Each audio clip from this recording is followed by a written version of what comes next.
Hey, what's up guys? This is Anthony from Anthony's Customs, and for this review, we are looking at the Marvel Legends Mystique figure, which is one that many people have been waiting for, basically since the last Mystique figure came out. Not the one in the black outfit, although that's true too, the original one, in this same outfit, but just looked really terrible. We haven't had a real good Mystique figure in forever, and now, forever, whatever. And everybody wanted a new one, and we got a new one, and everybody was psyched, and I'm guessing most people like this, and I'm happy to have it, but there are definitely some things we need to talk about before some of you guys go out there and spend a whole lot of money on eBay to buy a figure that will probably be available very readily in the very near future. So let's go ahead and get it off the stand and take a closer look. This figure stands just shy of 6.5 inches, which makes it just about 16 centimeters, pretty close to that.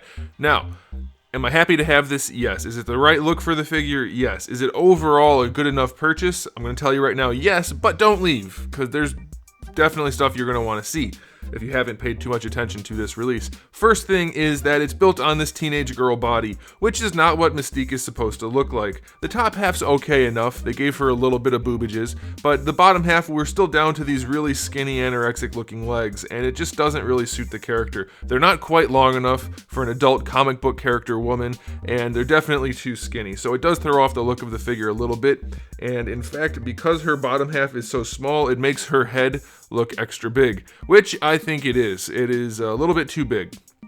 Not just because of the hair, like the hair kind of gives you that optical illusion. I'm not talking about that. I'm talking about just the head itself.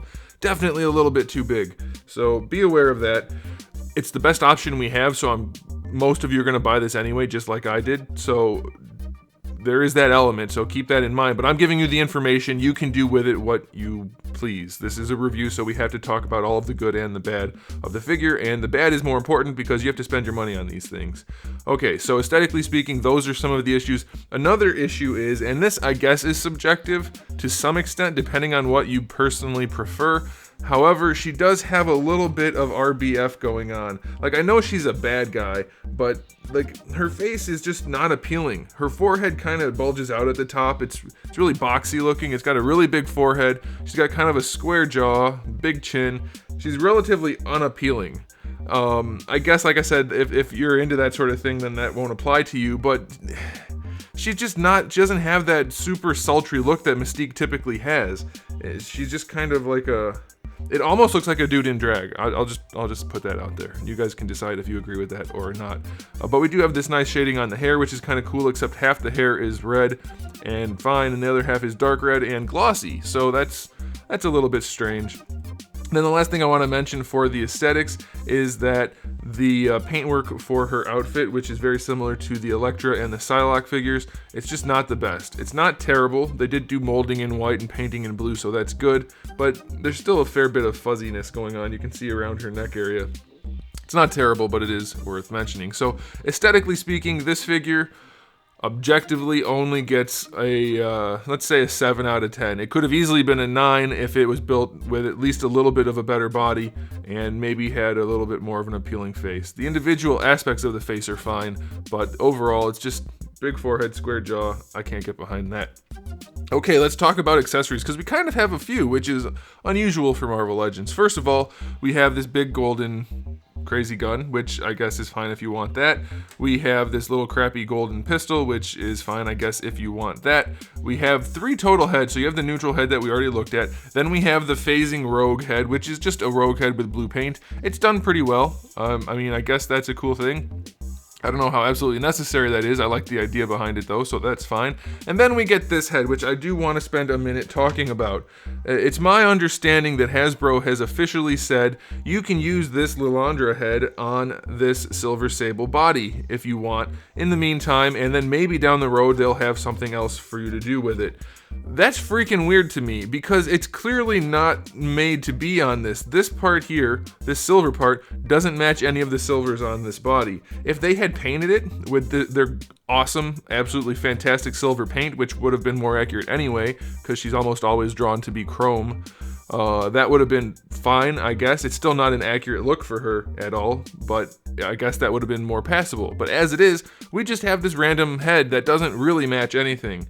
And if they do release a figure down the road, unless they're going to make her without her helmet on, I guess, and then we'll have this head as an alternate, that'd be fine, but it's still down the road. So it's all around just a very strange situation that they gave us a head for a figure that doesn't exist, and they said you can use it on this other body, which doesn't really match it and doesn't really work for that character.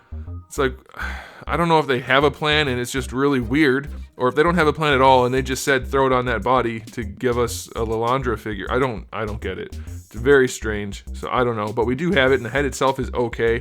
I do wish this was a lot shinier.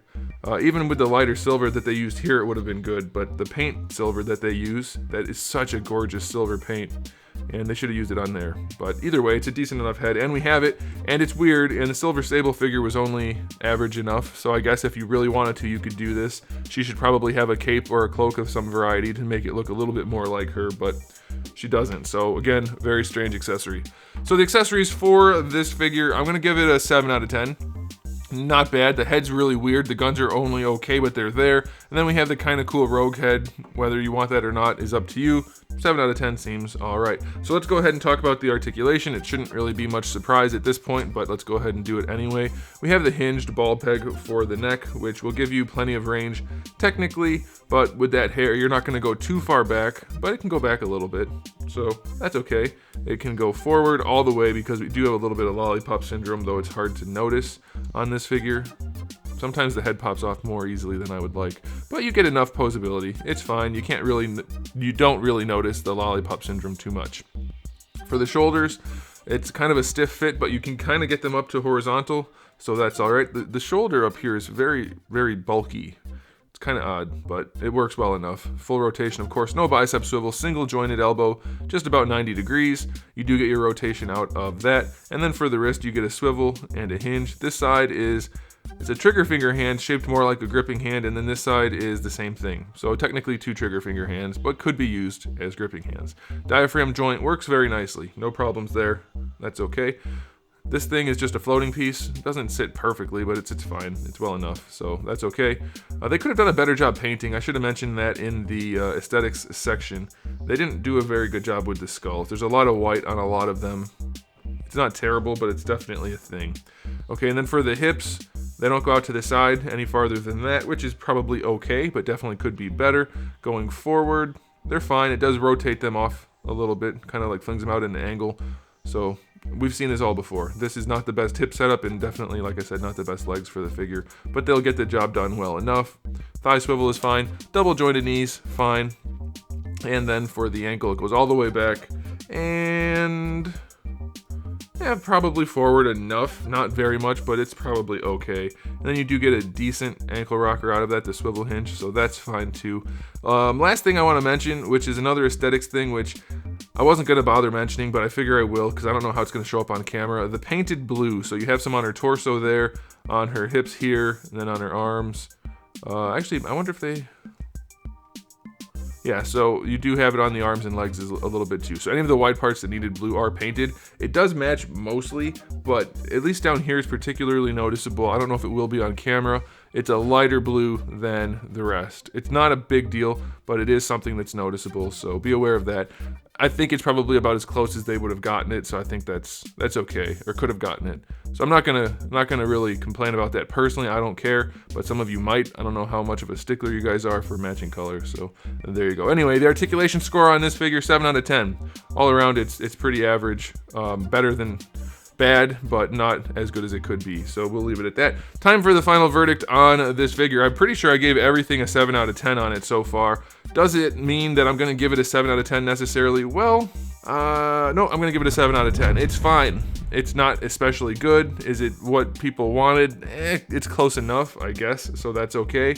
But I think it could have easily been a lot better. Could have easily gotten a 9 out of 10 if they used a good body for it, if the head was a little bit better. You know, just little things, a little bit of effort could have gone a long way on this figure, and I feel like they phoned it in as much as they possibly could. So, yeah, 7 out of 10. It's nothing special, but you'll probably be okay with it if you buy it. So, there it is, guys. Thanks for watching. Make sure you come back to the channel because I do have new videos up almost every single day and thousands of other videos here for you to check out. They're mostly reviews, so they'll be helpful to save you some money and to guide you in your buying purchases. So, make sure you come back for all of that good stuff, and in the meantime, keep collecting.